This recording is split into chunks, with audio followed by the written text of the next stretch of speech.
आज की कहानी है दोस्तों सास और बहू। बहू, गाजर का हलवा तो बहुत टेस्टी बना है और हलवा है तो लेकर आओ भाई, मुझे तो बहुत अच्छा लग रहा है। निष्ठा की सास दामिनी जी बोली तो निष्ठा खुश हो गई और रसोई में गई और उसने एक कटोरी और हलवा लाकर अपनी सास को दे दिया। उसकी सास ने हलवा खा लिया। घर के बाकी लोग हलवा खाकर अपने अपने कमरे में आराम करने के लिए जा चुके थे। उसकी सास कहने लगी, बहू और हलवा है तो थोड़ा सा दे दो ना। निष्ठा सोचने लगी कि अब तो हलवा मेरे लिए ही बचा है। वह कहने लगी, मम्मी जी हलवा तो थोड़ा सा ही है। उसकी सास कहने लगी, कोई बात नहीं बहू, मैं थोड़े से हलवे से भी काम चला सकती हूँ। तुमने इतना स्वादिष्ट बनाया है कि खाए बिना रहा नहीं जा रहा है। निष्ठा फिर कुछ नहीं बोली और उसने हलवा लाकर अपनी सास की कटोरी में डाल दिया। उसकी सास ने 2 चम्मच हलवा खाया, फिर कहने लगी, अब तो मेरा पेट बहुत भर गया है बहू, एक काम करती हूँ, यह हलवा फ्रिज में रख देती हूँ, शाम को खा लूँगी। ऐसा कहकर वो रसोई में गई और अपनी जूठी कटोरी उन्होंने फ्रिज में रख दी। निष्ठा यह देखकर हैरान रह गई। फिर उसने उस जूठी कटोरी को एक प्लेट से ढक दिया और मन मसोर कर वह बर्तन साफ करने लगी और सोचने लगी कि हलवा तो मुझे भी पसंद है, लेकिन मुझे तो हलवा मिला ही नहीं। और अब उसकी सास खाना बनाने के दौरान रसोई में उस पर कड़ी नज़र रखती थी, तो वह अपने लिए पहले से कुछ निकाल कर रख भी नहीं सकती थी। एक बार उसने शुरुआत में अपने लिए 2 पापड़ अलग से रख लिए थे। तब उसकी सास ने हंगामा मचा दिया था कि तुम छुपा कर खाना क्यों खाती हो, तुम्हें इस घर में खाने पीने की कमी है क्या। तब से उसने अपने लिए कुछ भी अलग से निकालना भी बंद कर दिया था। ऐसे ही एक दिन दोपहर में निष्ठा ने दोपहर का खाना बना दिया था। आज उसने मटर पनीर की सब्जी बनाई थी। सब्जी बहुत स्वादिष्ट बनी थी। उसकी खुशबू से ही निष्ठा की भूख तेज हो गई थी। तभी उसके ससुर जी की आवाज़ आई। वह कहने लगे, बहू आज तो बहुत स्वादिष्ट सब्जी बनाई है तुमने, तुम्हारी बनाई सब्जी की खुशबू बाहर तक आ रही है, चलो अब फटाफट से खाना लगा दो। निष्ठा कहने लगी, बस पापा जी, थोड़े पापड़ तलने हैं, फिर मैं खाना लगाती हूँ। जल्दी जल्दी उसने डाइनिंग टेबल पर सारा खाना लगा दिया था। अपने ससुर, देवर और ननद को भी खाना खिलाने के बाद उसने अपनी सास को आवाज़ लगाते हुए कहा, मम्मी जी आप कब खाना खाएंगी। उसकी सास हमेशा सबके खाना खाने के बाद खाना खाती थी, क्योंकि वह जरा नाश्ता देर से करती थी। वह पूछने लगी, बहू बाकी सबने खाना खा लिया। तो निष्ठा बोली, हाँ मम्मी जी, सबने खाना खा लिया। दामिनी जी थोड़ी देर बाद डाइनिंग टेबल पर आई। उन्होंने खाना खाना शुरू किया। मटर पनीर की सब्जी वाकई में बहुत टेस्टी बनी थी। उन्होंने जानबूझकर ढेर सारी सब्जी अपनी प्लेट में परोस ली। यह देखकर निष्ठा हैरान रह गई, क्योंकि रसोई में उसके लिए और सब्जी नहीं बची थी। परसों भी गाजर का हलवा उसने बनाया था, तो ऐसे ही उसकी सास ने गाजर का हलवा एक्स्ट्रा लेकर खा लिया था और बाकी का बचा हुआ हलवा भी अपनी कटोरी में लेकर जूठा कर दिया था। उसके बाद जब उसने खाया नहीं गया तो उन्होंने वह हलवा फ्रिज में रख दिया था और शाम को उन्होंने खाया था। निष्ठा को यह बात थोड़ी अजीब सी लगी थी, लेकिन उसने कुछ नहीं कहा था। हालांकि ससुराल आने के बाद अक्सर उसके साथ ऐसा हो रहा था कि कोई ना कोई खाने पीने की चीज़ उसे कम पड़ ही जाती थी और उसे एडजस्ट करना पड़ जाता था। आज भी मटर पनीर की सब्जी खत्म हो चुकी थी। निष्ठा अपनी सास को कुछ बोल नहीं पाई कि और सब्जी मत लीजिए, मेरे लिए सब्जी नहीं बची है। थोड़ी देर के बाद जब उसकी सास ने खाना खा लिया तो ढेर सारी सब्जी उनकी प्लेट में बची रह गई थी। वह अपनी प्लेट लेकर उठी और डस्टबिन की ओर जाने लगी तो निष्ठा बोल पड़ी, मम्मी जी आपने प्लेट में ज़्यादा सब्जी ले ली, अब जूठी सब्जी आप फेंकने जा रही हैं, लेकिन मेरे लिए तो सब्जी बची ही नहीं है। अगर यह सब्जी पेट भरने के काम आती तो कितना अच्छा होता, लेकिन अब यह सब्जी डस्टबिन भरने के काम आ रही है। उसकी सास गुस्से में मुंह फुलाते हुए कहने लगी, बहू मैं अपने बेटे की कमाई से अपना पेट भरूं या डस्टबिन, ये मेरी मर्जी। तुम्हें सब्जी कम पड़ रही है तो तुम तेल नमक मिलाकर उसके साथ रोटी खा लो। ऐसा कहकर सास ने सारी सब्जी डस्टबिन में डाल दी। फिर निष्ठा की आंखों से आंसू बहने लगे और वह सोचने लगी कि अगर यही सब्जी मैं खा लेती तो मम्मी जी का क्या बिगड़ जाता। उसे समझ नहीं आ रहा था कि उसकी सास को उसके खाने पीने से क्या प्रॉब्लम है। वह हक्की बक्की सी अपनी सास को डस्टबिन में सब्जी फेंकते हुए देख रही थी।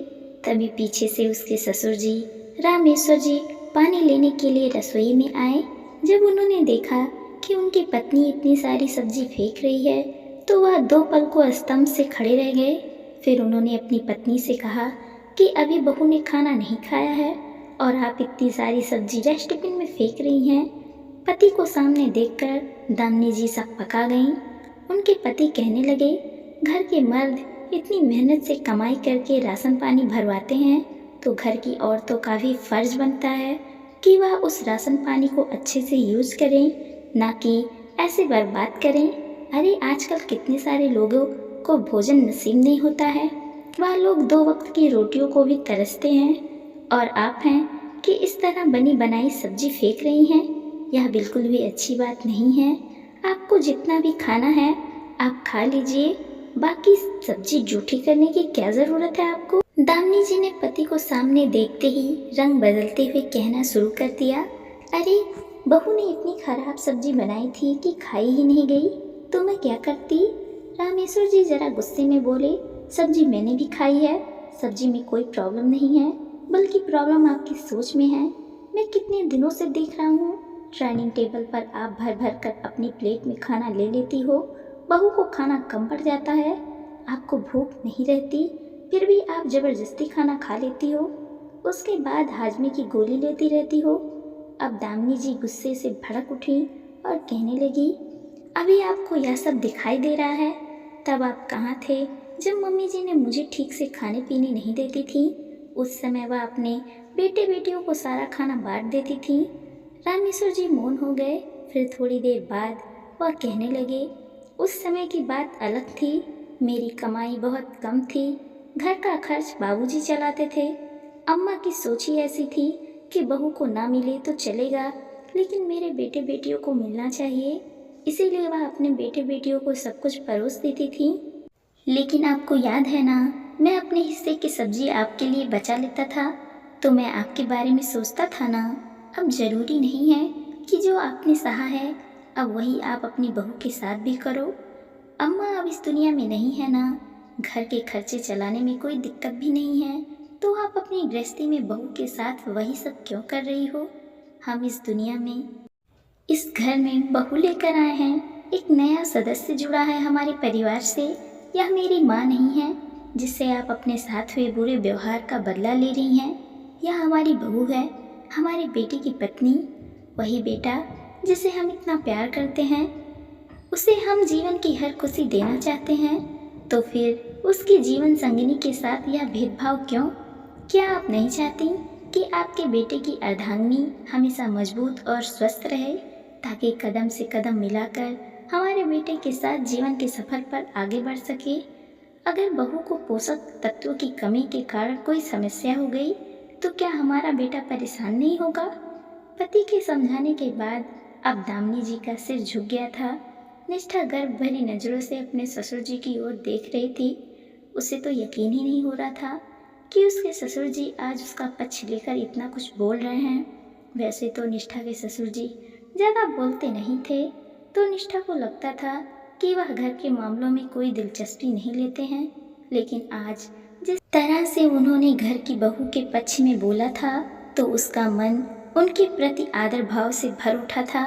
उसकी आंखों में आंसुओं से डबडबा उठी थी।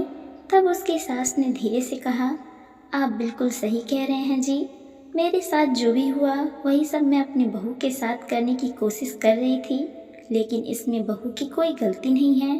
पता नहीं कैसे बहू के आने के बाद मैं सास बनते ही सोचने लगी कि मेरी सास मुझे जैसे रखती थी मैं भी बहू को अपने साथ वैसे ही रखूँगी।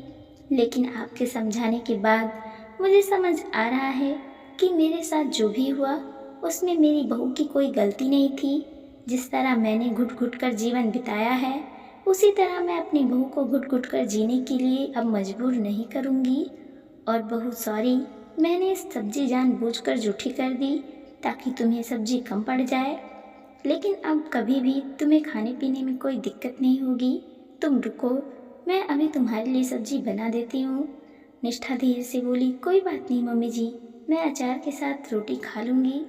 एक समय सब्जी नहीं खाऊंगी तो कुछ बिगड़ नहीं जाएगा। लेकिन अब दामिनी जी इतनी शर्मिंदगी के साथ साथ इतना शर्मिंदा हो गई थी कि उन्होंने तुरंत ही मटर छिलकर एक आलू काटा और फिर फटाफट आलू मटर की भुजिया बनाकर अपनी बहू को खाना परोस कर खाने के लिए दिया। साथ में उन्होंने थोड़ा सलाद काट लिया था और 2 पापड़ भी तल लिए थे। निष्ठा खाना खाने बैठी तो उसका मन बहुत भावुक हो गया था। पिछले कुछ दिनों से जब खाने पीने के समय उसे कोई चीज़ कम पड़ जाती थी तो उसे उसके मायके की बहुत याद आने लगती थी और वह सोचती थी कि उसके मायके में तो माँ हमेशा खाने पीने का ध्यान रखती थी, लेकिन सच में ससुराल में कोई बहू के खाने पीने के बारे में नहीं सोचता है। लेकिन आज उसके ससुर जी की समझदारी के कारण उसे यह घर अपना लगने लगा था। तो दोस्तों, आपको यह कहानी कैसी लगी कमेंट करके ज़रूर बताइएगा और ऐसी ही नई कहानियों के लिए खुशबू मोटिवेशनल स्टोरी चैनल को सब्सक्राइब ज़रूर कर लीजिएगा। धन्यवाद दोस्तों।